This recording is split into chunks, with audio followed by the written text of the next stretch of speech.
Markets have been rattled this week over tensions between the U.S. and China over trade. With new tariffs looming, talks are set for Thursday.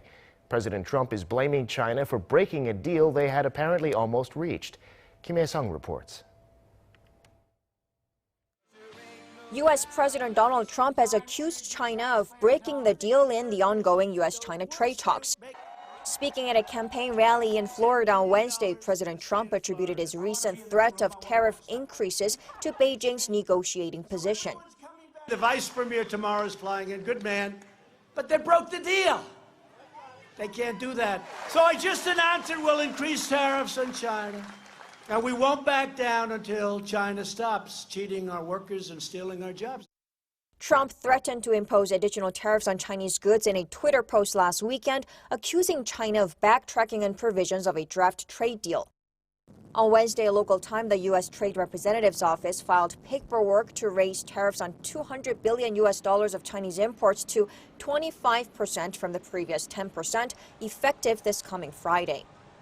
In response, China's Commerce Ministry said it will take necessary countermeasures, adding that it deeply regrets the Trump administration's latest action. Already, the two sides have exchanged tariffs on over $360 billion worth of goods in two-way trade since last year. Officials have been locked in negotiations for about 5 months after Trump agreed to put off the January 1st scheduled increase on tariffs on $200 billion of Chinese goods while talks between the two sides resume. Washington has called on Beijing to make sweeping changes to its trade and regulatory practices, including protection over U.S. intellectual property, curbs on Chinese government subsidies, and increased market access to China.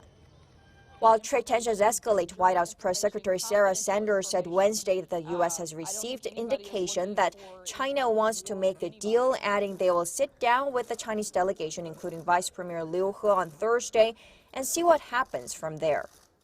Hyesung, Arirang News.